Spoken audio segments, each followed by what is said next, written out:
আমাদের আশপাশে যারা আছে, ইভেন হালাল, আমার মা, আমার বোন, আমার বাবা, আমার স্ত্রী, আমার ছেলে, আমার মেয়ে, এদেরও যদি কখনো স্বার্থে আঘাত পড়ে, দেখবেন সেও আপনার পাশ থেকে সরে যাচ্ছে। এমন হয়নি কখনো? আপনার বন্ধু, আপনার ব্যবসার পার্টনার, আপনার বস, আপনার কলিগ, ওদের স্বার্থে আঘাত হলে ওরাও সরে যাচ্ছে পাশ থেকে, জিগরি দোষ সরে গেল পাশ থেকে। হয় না এমন? ভালোবাসা দুই প্রকার। বলেন কয় প্রকার? আমার সাথে বলেন, এখানে শেষ করে দিব 10টা মিনিট। ভালোবাসা কয় প্রকার? একটা হচ্ছে নিঃস্বার্থ ভালোবাসা। কি স্বার্থ? কোনো স্বার্থ নাই, নিঃস্বার্থভাবে ভালোবাসা। আরেকটা হচ্ছে কোনো না কোনো স্বার্থ জড়িত আছে এমন ভালোবাসা। আপনার স্ত্রীর চাহিদাও যদি আপনি পূরণ করতে ব্যর্থ হন, দেখবেন স্ত্রীর সাথে আপনার গন্ডগোল লেগে যাচ্ছে, যদিও সে হালাল, বৈধ। তাই না? এমন হয় না অনেক সময়? আমি তো অনেক দিন বলেছি, অনেক দিন আগেও বলেছি, 5 বছর 6 বছর আগে, যে মানুষ আসলেই মানুষের অবস্থানকে মূল্যায়ন করে, ভিতর থেকে মানুষকে শুধু মূল্যায়ন করে আল্লাহ রাব্বুল আলামিন। না হলে কি হতো? এই যে এত অন্যায় আমরা করেছি, আল্লাহ পাক কি আমাদেরকে ছেড়ে দিয়েছেন, ফেলে দিয়েছেন, গজবে ধ্বংস করে দিয়েছেন? এই যে আল্লাহ পাক যে আমাদেরকে মহব্বত করেন, ভালোবাসেন, তার প্রমাণ এগুলো। আল্লাহ পাক চান যে আমরা যেন ফিরে আসি। আল্লাহ পাক বলছেন, সারা দুনিয়ার সমান গুনাহও যদি সে করে ফেলে, আসমানের সমানও গুনাহ করে ফেলে, খালি তওবা করে ফিরে আল্লাহকে বলবে, আস্তাগফিরুল্লাহাল্লাযী লা ইলাহা ইল্লা হুয়াল হাইয়ুল কাইয়্যুম ওয়া আতুবু ইলাইহি। আল্লাহ পাক বলছেন, খালেস তওবা করলে গুনাহ তো মাফ করে দিবই, আগের গুনাহগুলোকে নেকি দিয়ে পরিবর্তন করে দিব। এটা ভালোবাসা না? আল্লাহ পাক সৃষ্টি করেছেন আমাদেরকে ভালোবেসে। কোরআন খোলেন, সূরা সদ পড়েন, সূরা সদের মধ্যে দেখবেন আল্লাহ বলছেন, খালাকতু বিয়াদি মা মানাআকা আল্লা তাসজুদা খালাকতু বিয়াদাই, মানে তুমি ইবলিস কেন তাকে সেজদা করলা না যাকে আমি নিজ হাতে সৃষ্টি করেছি? এটা মহব্বতের বহিঃপ্রকাশ না?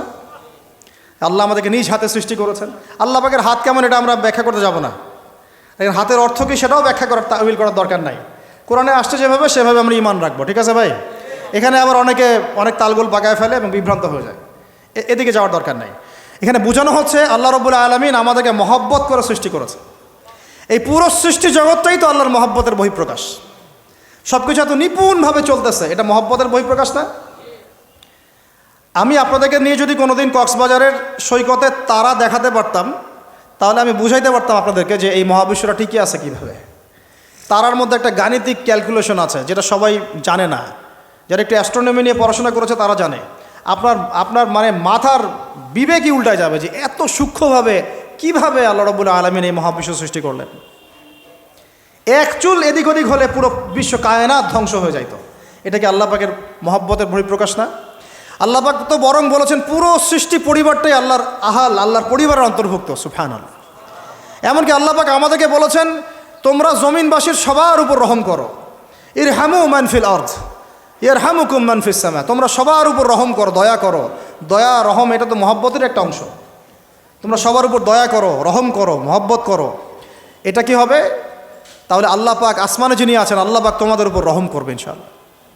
তা আমরা সেই মহান সত্তার ভালোবাসার থেকে বের হয়ে হারাম এই যৌন ভালোবাসার দিকে যাওয়ার চেষ্টা করেছি। আসলে এটা ভালোবাসা না, যৌনতা, এর দিকে যাওয়ার জন্য এইসব করছি। আল্লাহ পাক আমাদেরকে মাফ করে যেন হেদায়েত দান করেন। আল্লাহ পাক কত ভালোবাসেন এটা নিয়ে বলতে গেলে আজকে রাত শেষ হবে। দেখেন, আল্লাহ রাব্বুল আলামিন আদম আলাইহিস সালামকে সৃষ্টি করেছেন, করে সমস্ত নাম শিক্ষা দিয়েছে। নাম মানে হলো ইলম। নাম মানে কি? ভালো না বাসলে আল্লাহ পাক কাউকে সবচেয়ে সেরা কিছু দান করেন? সূরা ৩ আল্লাহ পাক কি বলেছেন? ওয়া তিন ওয়া জাইতুন, এগুলো শপথ করে, লাকাদ খালাকনাল ইনসানা ফি আহসানি তাকওয়িম। মানুষকে সবচেয়ে শ্রেষ্ঠ কাঠামো আল্লাহ পাক দিয়েছে, দেন নাই? তো কাউকে যদি মহব্বত না করা হয়, তাকে আপনি সবচেয়ে সেরাটা কি দিতে পারবেন? আল্লাহ পাক আমাদেরকে মহব্বত করেন, ভালোবাসেন, এবং আল্লাহ চান আমরাও যেন তাকে মহব্বত করি, তাকে ভালোবাসি। এবং আমরা যদি কাউকে ভালোবাসি, আল্লাহর জন্য ভালোবাসবো। কাউকে ঘৃণা করি, আল্লাহর জন্য ঘৃণা করব। মহব্বতও আল্লাহর জন্যে, ঘৃণাও কার জন্যে? আল্লাহর জন্য। আল্লাহ পাক সমস্ত ইলম শিক্ষা দিলেন। এটা কি ভালোবাসার বহিঃপ্রকাশ না? নূহ আলাইহিস সালামের কওম দীর্ঘদিন আল্লাহর কথা শোনে না।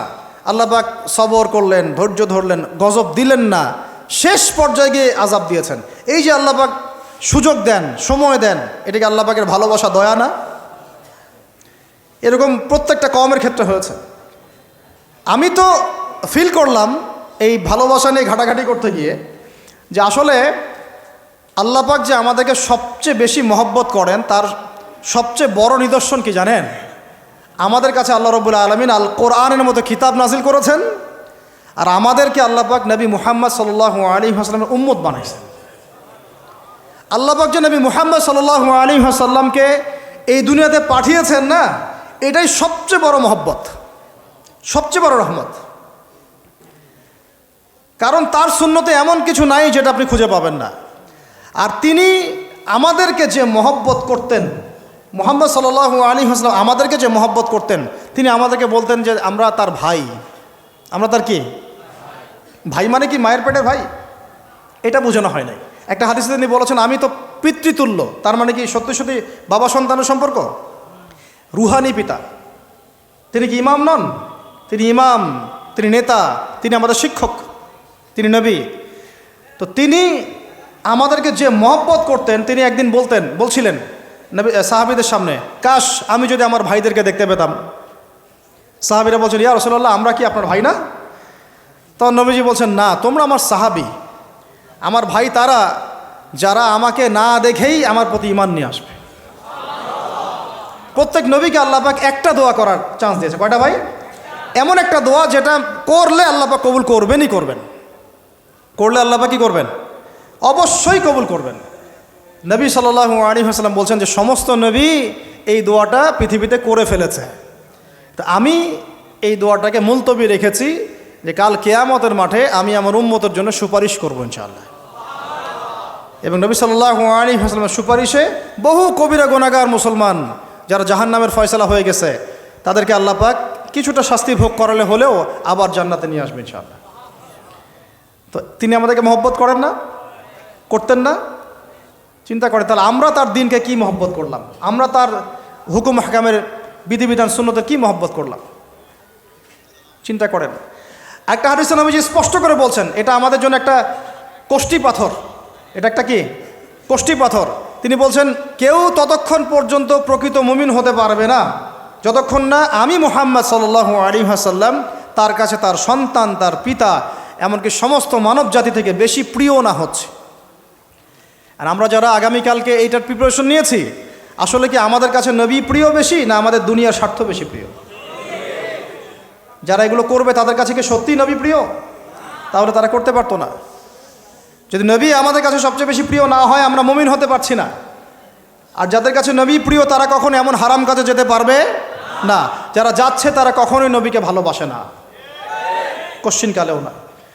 শোনেন উমর রাদিয়াল্লাহু আনহুর নাম শুনেন নাই? বললে অনেক কথা ভাই, অনেক কথা, কোনটা রেখে কোনটা বলি। উমর রাদিয়াল্লাহু আনহু একদিন এসে বলছেন খলিফাতুল মুসলিমিন, মুসলিমদের তিনি খলিফা। জান্নাতের সুসংবাদপ্রাপ্ত 10 জন সাহাবীর একজন। জান্নাতের সার্টিফিকেট পেয়েছেন পৃথিবীতে কয়জন সাহাবী? একটা হাদিসে একসাথে 10 জন। ওই 10 জনের অন্যতম একজন, যিনি এমন শাসন ব্যবস্থা পৃথিবীতে প্রতিষ্ঠা করেছিলেন যার মতো মিসাল এখন পর্যন্ত পৃথিবীতে আর দেখা যায় নাই। একটা হাদিসে আসছে যে রাস্তা দিয়ে ওমর হাঁটে ওই রাস্তা দিয়ে শয়তান হাঁটে না। কি বুঝলেন? শয়তান যদি দেখে ওই যে ওমর, ও আর ওই যাবে না ওই রাস্তার মধ্যে। এই হচ্ছে ওমর ইবনুল খাত্তাব। আমার পরে কোনো নবী নাই। নবীজি বলছেন আমার পরে কোনো নবী নাই, লা নবী বাদি, আমার পরে কোনো নবী নাই। যদি হতো তাহলে ওমর হতো, যদি হতো তাহলে ওমর হতো। অন্য একটা হাদিসে আসছে আমার পরে কোনো নবী নাই, তবে তুমি আমার, এটা অন্য সাহাবী সম্পর্কে, আলী ইবনে আবি তালেব সম্পর্কে, তুমি আমার জীবনে তেমন মূসার জীবনে হারুন ছিল যেমন। এটা হচ্ছে আলী ইবনে আবি তালেব। তো এখানে কথা হচ্ছে ওমর রাদিয়াল্লাহু আনহুর মতো মানুষ নবীর কাছে এসে বলছেন সাল্লাল্লাহু আলাইহি ওয়াসাল্লাম, ইয়া রাসূলুল্লাহ ওয়াল্লাহি লা উহিব্বুক, আল্লাহর কসম করে বলছি আমি আপনাকে অনেক মহব্বত করি, ইল্লা মিন নাফসি, আমার নফসের চেয়ে বেশি না। মানে আমি আমার জানের চাইতে আপনাকে বেশি মহব্বত করি না। কথা কি বুঝতে পারতেন কি? মানে আমি আপনাকে অনেক মহব্বত করি ইয়া রাসূলুল্লাহ, সব কিছু থেকে বেশি মহব্বত করি, কিন্তু আমার নিজের জানের চেয়ে বেশি না। নবী সাল্লাল্লাহু আলাইহি ওয়াসাল্লাম বলছেন লা ইয়া ওমর, এখনও মুমিন হওনি ওমর। কাকে বলছেন? কাকে বলছেন?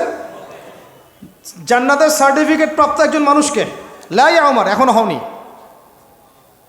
তখন নবী সাল্লাল্লাহু আলাইহি ওয়াসাল্লামকে তিনি একটু পরে আবার বলছেন ইয়া রাসূলুল্লাহ ওয়াল্লাহি আলান, এখন লা হাব্বা ইলাইয়া মিন কুল্লি শাই হাত্তা মিন নাফসি, এখন থেকে আপনি আমার কাছে সবচেয়ে বেশি প্রিয় সব কিছু থেকে, এমনকি আমার নফসের থেকেও বেশি প্রিয়। তখন নবীজি বলছেন আলান ইয়া ওমর, হ্যাঁ এখন ওমর, এখন তুমি মুমিন হলে। তাহলে যারা আমরা নবীর সুন্নতের খেলাফ এইসব অপসংস্কৃতি, নোংরামি, জেনা, ব্যভিচার, কনসার্ট, নাটক, সিনেমা, পরকিয়া, এইসব তথাকথিত ভালোবাসা দিবস, এই জেনা দিবসগুলো পালন করছি, আমরা কি আসলেই নবীকে ভালোবাসি? আমরা কি সত্যি আল্লাহকে ভালোবাসি? আল্লাহ পাক আমাদেরকে বোঝার তৌফিক দান করেন না, জাহিলিয়াত থেকে ফিরে আসার তৌফিক দান করেন। এরকম প্রচুর ঘটনা। ভালোবাসা তো এগুলোর নাম। ভালোবাসা কাকে বলে জানেন? সাহাবীরা বাসায় যেতেন, আবার দৌড় দিয়ে আসতেন নবী সাল্লাল্লাহু আলাইহি ওয়াসাল্লামের চেহারাটা একটু দেখার জন্য। এটা নাম ভালোবাসা। আপনারা যদি ওমরা করতে যান, হজ করতে যান, দেখবেন বারবার আপনার নবীর রওজায় গিয়ে সালাম দিতে মন চাইবে, যে আরেকবার দেখা করে আসি, আরেকটু দেখা করে আসি, আরেকবার সালাম দিয়ে আসি। ভালোবাসা কোনো স্বার্থ আছে এখানে? নবী সাল্লাল্লাহু আলাইহি ওয়াসাল্লাম কি আমাদের কাছে কোনো স্বার্থ দাবি করেছেন? আল্লাহ করেছেন।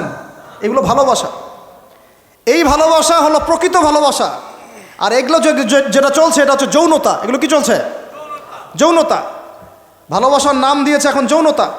এগুলো ভালোবাসা না, এগুলো পাশবিকতা, প্রবৃত্তির দাসত্ব। প্রবৃত্তি মানে মন যা চায় তাই করতে চাচ্ছে। আপনার মন চাইছে একটা মেয়ের সাথে রাত কাটাবেন, এটাকে আপনি ভালোবাসা নাম দিলেন, কিন্তু এটা হচ্ছে ভালোবাসা না, এটা কি? প্রবৃত্তি, পশুত্ব, দাসত্ব, পশুত্বের দাসত্ব করছেন। আল্লাহ পাক আমাদেরকে কথাগুলো বোঝার তৌফিক দান করে। এরকম সাহাবীরা কত ত্যাগ করেছেন। তালহা রাদিয়াল্লাহু আনহুর নাম শুনেন না অনেকেই। নবী সাল্লাল্লাহু আলাইহি ওয়াসাল্লাম উহুদ যুদ্ধের দিন সংকটময় একটা অবস্থায় ছিলেন। তালহা রাদিয়াল্লাহু আনহু একা নবী সাল্লাল্লাহু আলাইহি ওয়াসাল্লামকে ঢাল হিসেবে পিঠ পেতে দিয়ে আসেন, উনার দিকে কোনো তীর যেন আসতে না পারে। শেষে দেখা গেল তার গায়ের মধ্যে 40 থেকে 50টা তরোয়ারের আঘাত আছে, তীরের খোঁচা আছে, বর্ষার খোঁচা আছে। এই অবস্থায় তিনি নবীকে কাঁধের মধ্যে নিয়ে উহুদ পাহাড়ে উঠেছেন নবীকে সেভ করার জন্য। এটা ভালোবাসা। এটা কি? কোন স্বার্থে? কিসের স্বার্থে? দুনিয়ার স্বার্থে? জান্নাতের স্বার্থে। একজন সাহাবী বাড়ি নির্মাণ করেছেন, তো নবী সাল্লাল্লাহু আলাইহি ওয়াসাল্লাম দেখে একটু খালি মানে হয় না, তুমি কার বাড়ি এটা? বললেন আচ্ছা অমুক সাহাবীর বাড়ি। নবীজি একটু ভ্রু কুঞ্চিত করলেন, পছন্দ করলেন না, কিছু মুখে বলেন নাই, মুখে কিছু বলেন নাই, খালি একটু অসন্তুষ্ট হয়েছেন, এক্সপ্রেশন দেখতে বোঝা যাচ্ছে। তখন ওই সাহাবীকে জানানো হলো, তোমার বাসার সামন দিয়ে তো আল্লাহ নবী সেদিন হেঁটে গেলেন, তারপরে আমার বাসা দেখে, তোমার বাসা দেখে আল্লাহ নবী সাল্লাল্লাহু আলাইহি ওয়াসাল্লাম একটু অসন্তুষ্টি প্রকাশ করেছিলেন, মুখে কিছু বলেন নাই, এক্সপ্রেশন ছিল একটু অসন্তুষ্টিমূলক। 3 দিনের মধ্যে সেই বাড়ি ভেঙে গুড়িয়ে দিয়েছে। যেই বাসা দেখে আল্লাহ নবী সন্তুষ্ট হন না, আমি বাসা রাখবই না। ভালোবাসা কিসের জন্যে? কার জন্যে? কার স্বার্থে বলেন? আল্লাহর জন্যে, জান্নাতের জন্যে, আল্লাহর স্বার্থে, আল্লাহর জন্যে। কতগুলো বলে শেষ করবো আপনাদেরকে। সাদ বিন আবি ওয়াক্কাস রাদিয়াল্লাহু আনহু উহুদ যুদ্ধের দিন এইরকম করে তীর নিক্ষেপ করছেন। আল্লাহ নবী বলছেন, ইয়া সাদ, হে সাদ, তীর ছুড়ো, তোমার জন্য আমার পিতামাতা কুরবান হোক। আশপাশে 9 জন ছিল, তার মধ্যে একজন করে শহীদ হতে শেষে 2 জন বেঁচে থাকলো, সাদ বিন আবি ওয়াক্কাস, তালহা বিন উবাইদুল্লাহ রাদিয়াল্লাহু আনহু। এগুলো তারা কেন করেছেন? ভালোবাসার জন্যে। ভালোবাসা এগুলোর নাম। কতগুলো বললে শেষ করবো আপনাদেরকে বলেন। নবী সাল্লাল্লাহু আলাইহি ওয়াসাল্লামের কাছে একজন সাহাবী আসেন ইসলাম কবুল করতে এসে হাতের মধ্যে কিছু বালা, আংটি থাকে না, এগুলো ছিল। এগুলো খুলে ফেলে দিয়েছেন নবী সাল্লাল্লাহু আলাইহি ওয়াসাল্লাম, খুলে ফেলে দিয়েছেন। তো একটা খুব দামি সোনার আংটি ছিল। ফেলে দেওয়ার পরে অনেকে বলছে, তুমি তো এখন মুসলিম হয়েছো, ইসলাম কবুল করেছো, তো আচ্ছা ঠিক আছে, ওইটা না হয় নবীজি পড়তে নিষেধ করেছেন, তুমি ওইটা নিয়ে বিক্রি করে দাও, বিক্রি করে না হয় ওই টাকা দিয়ে অন্য কিছু করো। উনি বলছেন, কখনো না, আমার হাত থেকে আল্লাহ নবী খুলে একটা জিনিস ফেলে দিয়েছেন, আমি সেটা আবার নিতে যাব? কিসের জন্য এগুলা? এটা ভালোবাসা, মুহাব্বত। আল্লাহ পাক এটাই কোরআনে বলছেন যে কুল, হে নবী আপনি বলে দিন, ইন কুনতুম তুহিব্বুন আল্লাহ, তোমরা যদি আল্লাহকে মহব্বত করেই থাকো, আল্লাহকে সত্যিকার অর্থে ভালোবেসেই থাকো, ভালোবাসার দাবি করেই থাকো, ফাত্তাবিউনি, তাহলে নবীর আনুগত্য করো, ইউহিব্বুকুমুল্লাহ, তখন আল্লাহ তোমাদেরকে ভালোবাসবেন, ওয়া ইয়াগফির লাকুম যুনুবাকুম, তোমাদের সব গুনাহ আল্লাহ মাফ করে দিবেন, আল্লাহু গফুরুর রহিম। এই হলো ভালোবাসা। ভালোবাসা মানে কি? ভালোবাসা মানে হচ্ছে আসসামু ওয়া তাআ, আমি নবী এবং আল্লাহ এবং তার রাসূলের কথা শুনবো এবং আনুগত্য করব, শুনবো এবং এর নাম ভালোবাসা। শুনবো, আনুগত্য করব। তাহলে আমরা কি শুনবো, কি আনুগত্য করব? আমাদেরকে প্রথমে কোরআন পড়তে হবে, কোরআনের অনুবাদ জানতে হবে, কোরআন অনুযায়ী জীবন করতে হবে, 5 ওয়াক্ত নামাজ পড়বো ইনশাল্লাহ, হালাল খাবো, জাকাত দিব, রমজানের সওম রাখবো, নবীর সুন্নাহ অনুযায়ী জীবনযাপন করব এবং সুন্নাহ বিরোধী, কোরআন বিরোধী, ইসলাম বিরোধী কোনো কাজে আমি লিপ্ত হব না। এই তো ভালোবাসা। এই ভালোবাসা যদি বহিঃপ্রকাশ ঘটাতে আমরা ব্যর্থ হই, নিজেও ধ্বংস হব, পরিবারও ধ্বংস হবে, আমাদের পরের প্রজন্মও ধ্বংস হবে, সমাজও ধ্বংস হয়ে যাবে। আমরা নবী সাল্লাল্লাহু আলাইহি ওয়াসাল্লামের শেখানো রাস্তার বাইরে যাব না ইনশাআল্লাহ। আমরা আল্লাহ রাব্বুল আলামিনের মহব্বত শুধু মুখে দাবি করবো এমন না, কাজে প্রমাণ করবো ইনশাআল্লাহ। আমরা তার রাসূলের মহব্বত শুধু মুখে দাবি করব না, কাজে প্রমাণ করবো ইনশাআল্লাহ। আল্লাহ এবং তার রাসূলের বিরোধী কোনো কাজে আমি কোনোদিনও লিপ্ত হব না ইনশাআল্লাহ। আমাদের ইয়াংদের মূল প্রবলেম এটা, একটা সামনে কিছু দেখলেই দৌড় দেওয়া শুরু করো, আর দাঁড়াও রে ভাই, দেখো এটা কার, কোত্থেকে আসছে, এর সাথে আমাদের কোনো সম্পর্ক আছে কিনা, এটা আমাদের সংস্কৃতি কিনা, এটা করলে আল্লাহ আবার আমাকে ধরবে কিনা, রাসূল আবার আমার উপর রাগ হবে কিনা কিয়ামতের মাঠে, আমার আমল নামে আবার গোনা জমাবে কিনা, এগুলো হিসাব আমি কেমন করে দিব, এই চিন্তা করতে হবে না? তুমি তো ভাই মুসলিম পরিবারের যুবক, মুসলিম পরিবারের যুবতী, তোমাদের দ্বারা তো এটা আশা করা যায় না। অন্যরা করুক, সেটা না হয় আলাদা বিষয়, আমরা ওগুলো দেখতেও চাই না কে কী করে। 1993-তে এটা বাংলাদেশে আসছে, আবার বাংলাদেশে আবার ডাবল জাহেলিয়াত আসছে, কীরকম, যেটা আবার অন্য কান্ট্রিতে আসে নাই। বাংলাদেশে এই দিনে আবার আরও একটা দিবস একসাথে, ওটার নাম পহেলা ফাল্গুন। কি নাম বলেন? এই দুইটা মিলে এখন উদযাপন হবে কালকে থেকে। তো এই উদযাপন করতে আপনাদের সাগর পারে সব ভিড় জমায় ফেলছে, হোটেল সব বুকড, 3 গুণ 4 গুণ ভাড়া। মাশাআল্লাহ, আপনারাও তো যারা হোটেল মালিক আছেন এই সুযোগ লুফে নিচ্ছেন। হ্যাঁ, ব্যবসা বেশি হবে, তারপরে খাওয়া দাওয়ার হোটেলের প্রাইস বেশি হবে। শোনেন, একটা হারামকে কেন্দ্র করে যা কিছু অর্জন করবেন সব হারাম। একটা হারামকে কেন্দ্র করে যা কিছু অর্জন করবেন আপনি সবই হারাম। বরং এখন আপনার বলা উচিত ছিল ইমানদার হলে, আমার হোটেল আজকে বন্ধ, আমি এই দিবস উপলক্ষে ভাড়া দিই না। সাগরের সামনে তারা এগুলো করতেছে, সাগরের এক একটা ঢেউ এটা সাক্ষী থাকতেছে। এই সাগরের এক একটা ঢেউ, যে ঢেউ আল্লাহর হুকুমে আসে, আল্লাহর হুকুমে চলে। আপনি ইমানদার মানুষ, আল্লাহর বান্দা, আল্লাহর মুমিন বান্দা, আপনার জন্য আল্লাহ সাগরের তলদেশে অসংখ্য নিয়ামত রিজিক দিয়ে দিয়েছেন, আমাদের জন্য দিয়েছেন, ওকে আমাদের অনুগত করে দিয়েছেন। দাঁড়ান আপনি তার সামনে, ও বিনয়ের সাথে আপনার পা ধুয়ে দিবে। সাগর বিনয়ের সাথে আপনার কি করবে? পা ধুয়ে দিবে। আর এই সাগরকে আল্লাহ যদি কোনোদিন বলেন এইখানে এরকম এই অশ্লীলতা হয়েছে, বেহায়াপনা হয়েছে, জেনা হয়েছে, ব্যভিচার হয়েছে, সমকামিতা হয়েছে, এই সাগর তুমি এই সমস্ত এলাকাবাসীকে ধ্বংস করে দাও, কি করবেন সেদিন? ঠেকাতে পারবেন? আমি কারোকে সন্তুষ্ট করার জন্য কথা বলছি না, আর কারো অসন্তুষ্টির পরও আমি করছি না। যেটা হক সেটা আমাকে বলতে হবে, কারণ যদি আমি না বলি ওই গজব আসলে আমি সদ্য ধ্বংস হয়ে যাব। আল্লাহ পাক চাইলে এক দিনের মধ্যে এমন সুনামি দিতে পারেন, পুরা কক্সবাজার কেন বাংলাদেশ পানির তলে চলে যেতে পারে। এই জায়গাকে বেছে নিছে এই জেনা দিবস পালন করার জন্য। চিন্তা করেন কার ক্যারেক্টার, কার আদর্শ এটা ফলো করতেছে। আল্লাহ পাক কোরআনে বলেছেন, লাকাদ কানা লাকুম ফি রাসূলিল্লাহি উসওয়াতুন হাসানা, তোমাদের মধ্যে আল্লাহর নবী মুহাম্মদ সাল্লাল্লাহু আলাইহি ওয়াসাল্লামের মধ্যেই আছে সর্বোত্তম আদর্শ। আর এই দিবস পালনের মধ্য দিয়ে আপনারা ওই সেন্ট ভ্যালেন্টাইন্স ওর আদর্শ ফলো করতেছেন। বলি নাউজুবিল্লাহ। হাদিসে নবীজি বলছেন, আল মারউ মা'a মান আহাব, যে যাকে ভালোবাসবে। অন্য হাদিসে আসছে যে কম যার সাদৃশ্য অনুসরণ করবে তার সাথেই তার হাসর হবে। তাহলে আপনারা তার সাথে হাসরের প্রিপারেশন নিতে থাকেন। কার সাথে হাসর করতে চান চিন্তা করা যায়। আনাস রাদিয়াল্লাহু আনহু বলতেন যে আমি আল্লাহর নবীকে ভালোবাসি, আমি আবু বকরকে ভালোবাসি, আমি ওমরকে ভালোবাসি রাদিয়াল্লাহু আনহুম আজমাইন। যদিও আমার আমল তাদের মতো নয়, তারপর আমি আশা করি এই ভালোবাসার খাতিরে আল্লাহ তাদের সাথে আমাকে হাসর করাবেন। চিন্তা করা যায়। আজকে একটা হাদিস পড়ছিলাম যে কিয়ামতের মাঠে শহীদরা পর্যন্ত ঈর্ষান্বিত হবে, নবীরা ঈর্ষান্বিত হবে একদল মানুষকে দেখে, যে আল্লাহ পাক তাদেরকে নূর দিবেন, চেহারা আলোকিত হয়ে থাকবে। তারা শহীদও হয় নাই, তারা নবীও ছিল না, বরং তারা তাদেরকে দেখে ঈর্ষান্বিত হবে। আল্লাহ পাক বলবেন, এরা আমার সেই সব বান্দা যারা একে অপরকে মহব্বত করতো শুধু আমার সন্তুষ্টির জন্যে। আর আমরা জেনাকে মহব্বত নাম দিয়েছে।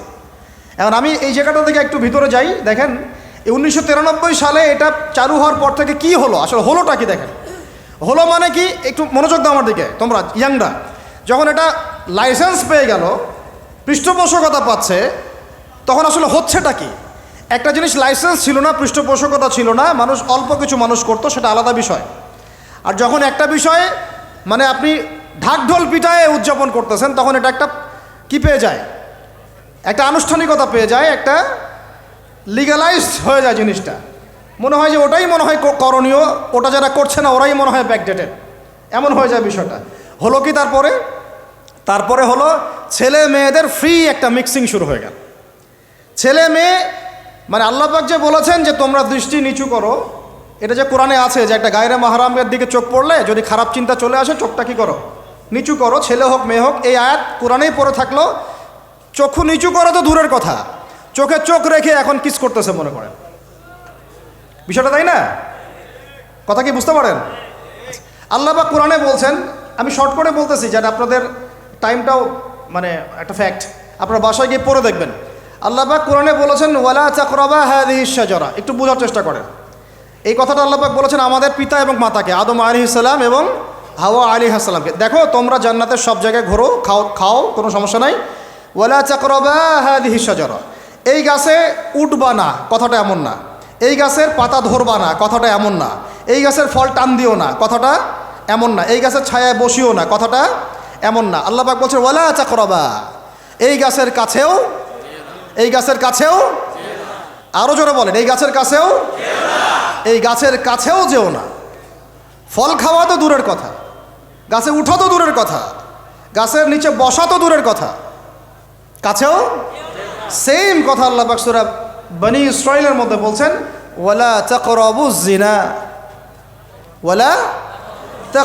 জিনা, তোমরা জেনার কাছেও, বলা হয় নাই যে তুমি দেখা সাক্ষাৎ করো না, ভ্যালেন্টাইন্স ডে পালন করো না তথাকথিত, তুমি ওর হাত ধরো না, তুমি ওর দিকে খারাপ নজরে তাকিও না, তুমি ওকে কিস করো না, তুমি সব করো কিন্তু মানে বিশেষ কাজটা করো না, তার সাথে অন্তরঙ্গ মিলিত হয়েও না, এগুলো বলা হয়নি।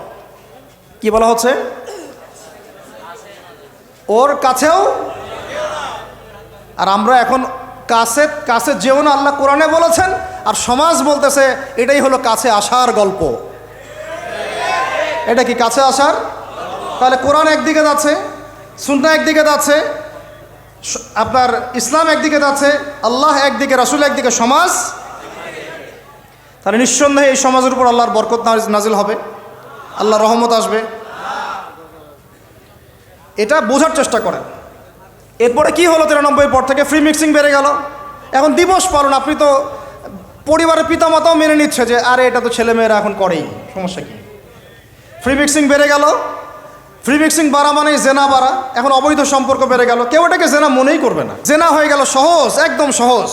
যেই জেনার কারণে সমাজে এমন মহামারী নেমে আসে, এমন রোগ নেমে আসে যেটা আগে কখনো ছিল না। কে টিকতে পারছে? ফেরাউন টিকতে পারছে? নমরুদ টিকতে পারছে? কে টিকতে পারছে পৃথিবীতে? আদ জাতি, সামুদ জাতি, কওমে নূহ, কওমে শুআয়ব, কে টিকতে পারছে? এখনকার নব্য যারা ফেরাউন, নব্য নমরুদ, নব্য আবু জাহেল, এরাও টিকতে পারবে? কোশ্চিনকালেও না। দেখেন তারপরে ফ্রি মিক্সিং বেড়ে গেল, প্রেমিক প্রেমিকা কপতি, যুগল বিনিময়, যুগলবন্দি হচ্ছে। তারপরে জেনা বেড়ে গেল, পরকীয়াও বেড়ে গেল, জেনাও বেড়ে গেল, পরকীয়াও বেড়ে গেল। অথচ কোরআন বলছে জেনা করলে কোরআনের শাস্তি হচ্ছে 100 বেত্রাঘাত দিতে হবে। কতটা? আর ওইটা আপনি দিবস পালন করতেছেন এখন। আল্লাহ বলছেন এটা করলে 100 বেত্রাঘাত, আর 1 বছরের জন্যে ওই এলাকা থেকে নির্বাসন। এটা কোরআন বলছে, সূরা নূরের আয়াত 2 নম্বর 3 নম্বর আয়াত। এটা বলছে কোরআন, কথা বলছে এটা। আর সমাজ বলতেছে আসো কাছে আসার গল্প, আরও জেনা করো। আল্লাহ বলছেন কাছেও যেও না, আমি বলছি এটাই কাছে আসার গল্প। এরপরে বাড়লো পরকীয়া, এর সাথে আরও বিভিন্ন সিরিয়াল, হিন্দি সিরিয়াল, এইটা স্টার জলসা, জি বাংলা দেখে দেখে আমাদের একদম মাথাটা খারাপ হয়ে গেল আর কি। বাসায় বউ, বাইরে আরও 3-4টা, বাসায় স্বামী, বাইরে 3-4টা। এই সমস্যাটা রেয়ার না, অনেক বেশি ঘরে ঘরে ঢুকছে এটা এখন। এই হলো আমাদের অবস্থান। এরপর আমরা দাবি করতেছি আমরা মুসলমান, আমরা মানে মরার সাথে সাথেই জান্নাতে চলে যাবো, নাউযুবিল্লাহ। চিন্তা করা যায়? আমরা দাবি করতেছি আমরা মুহাম্মদ সাল্লাল্লাহু আলাইহি ওয়াসাল্লামের উম্মত, আমরা তার হাতে হাউজে কাউসারও চাই, তার সুপারিশও মানে প্রত্যাশা করি, আর পুরো জীবনটা উপর থেকে নিচ পর্যন্ত তার বিরুদ্ধাচরণ করে চালাচ্ছে। এটা আমাদের দেশে 1993 থেকে শুরু হলো।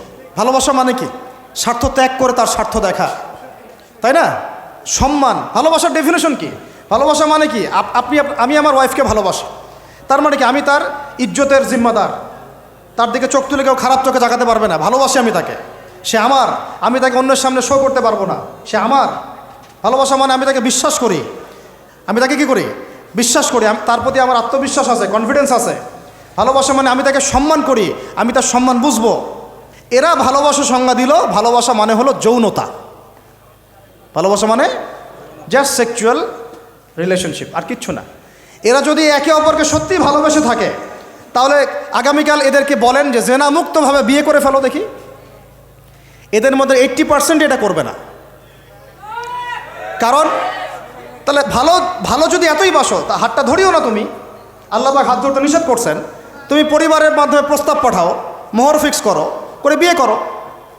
ভালোবাসো যদি, তাহলে তাকে নিয়ে সন্তুষ্ট থাকো, তার সম্মানবোধ রক্ষা করো, তার দায়িত্ব নাও। তার কি নিবা? দায়িত্ব নাও। ভালোবাসার ডেফিনেশন চেঞ্জ করেছে এরা।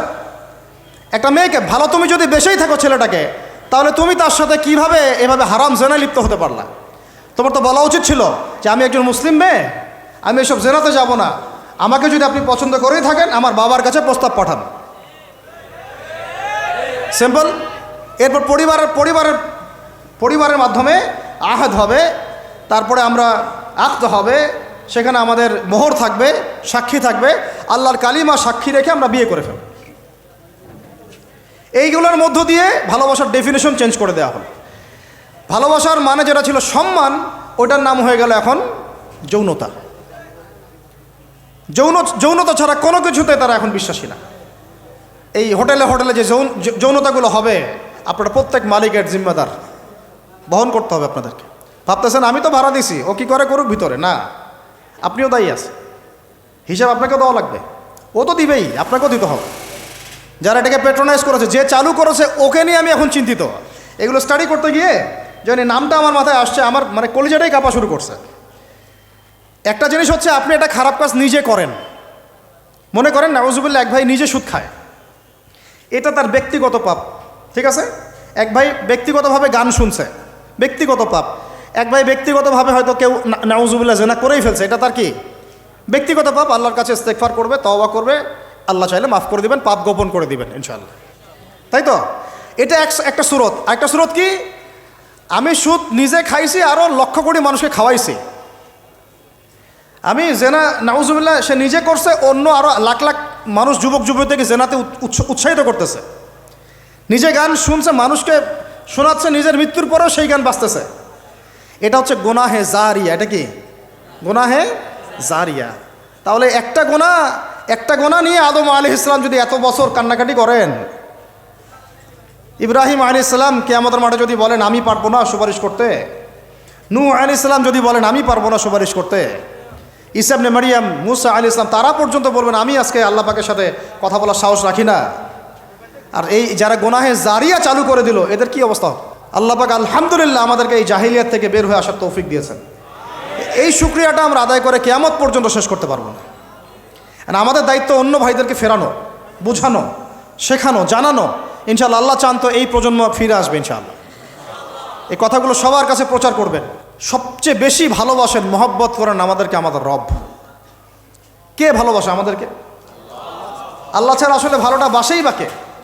আমরা যে পবিত্র সম্পর্কের কথাও বললাম, এই যে স্বামী স্ত্রীর সম্পর্ক, স্বামী স্ত্রীর মধ্যে মহব্বত, পবিত্র সম্পর্ক, এটা হালাল, বৈধ। আল্লাহ পাক বৈধতা দিয়েছেন, কারণ আমাদের প্রবৃত্তির চাহিদা আছে। এই চাহিদা পূরণের জন্য আল্লাহ পাক আমাদেরকে হালালভাবে বিয়ে করতে বলেছেন। সমাজ বিয়েটাকে কঠিন করে ফেললো, আর জেনাটাকে সহজ করে ফেললো। বিয়ে কঠিন হয়ে গেল, এরা এখন বিয়ে করতে পারবে না চাইলে।